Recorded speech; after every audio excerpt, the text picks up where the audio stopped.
Hello and welcome to the Amateur Austenite. My name is Frances Duncan. I am an author and the founder of the Jane Austen Society of New Zealand.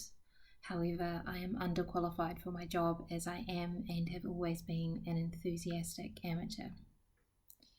Today we are going to be discussing Chapter 19 of Pride and Prejudice by Jane Austen. In Chapter 19, Mr. Collins proposes. That's basically what happens in this chapter. There is a lot to break down about the proposal itself. I read a bit of it to a friend actually. May I solicit the honour of a private audience? And my friend joked that he was asking for a lap dance. Entirely inappropriate.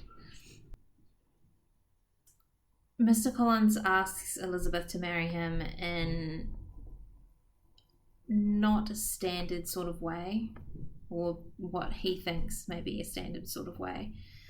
And he doesn't listen to her when she says she's not interested. Already at the start, she says she doesn't want to stay and listen to him talk. So that's her saying no once. And he compliments her modesty. And then he goes into his reasons for marrying. He brings up her wit and vivacity again, and the silence and respect which he thinks being around Lady Catherine will bring out in Elizabeth, which he obviously has no idea who she is. And then she manages to say, look, sorry, but thank you for proposing to me, but I don't want to marry you. So that's the second time that she says no.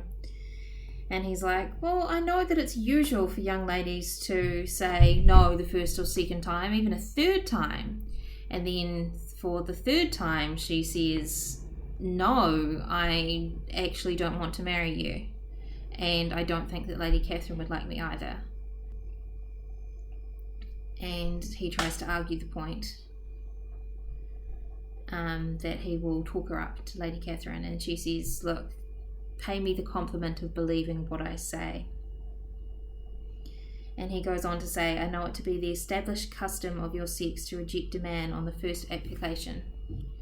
And then again she's like, look, I don't know how to tell you no in a way that'll convince you that I'm actually saying no. This is the fifth time she said it. And then he says some shit that you just don't say. You must give me leave to flatter myself that your refusal of my addresses is merely words of course. Basically, I'm great, why wouldn't you want to marry me?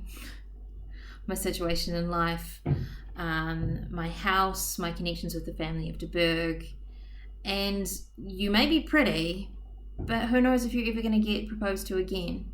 You don't have a lot of money, so all you've got going for you is that you're pretty, basically. And so I think that you can't be serious in saying no to me.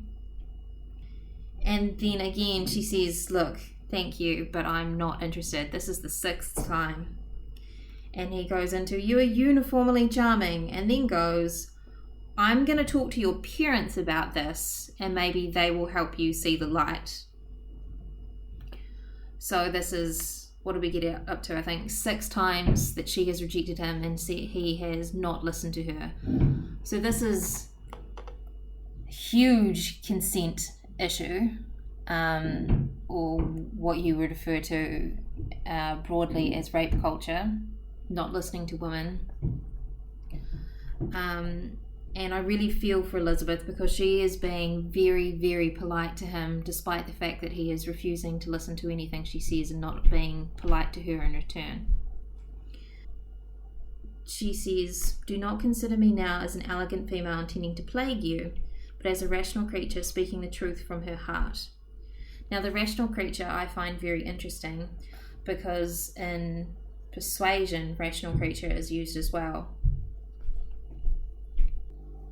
The note in my book says this is from Mary Wollstonecraft's in The Vindication of Women. My own sex, I hope, will excuse me if I treat them like rational creatures instead of flattering their fascinating graces and viewing them as if they were a state of perpetual childhood unable to stand alone.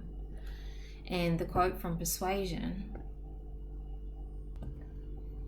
The quote from Persuasion is Mrs. Croft talking to her brother Captain Wentworth. I hate to hear you talk about all women as if they were fine ladies instead of rational creatures. None of us want to be in calm waters all our lives.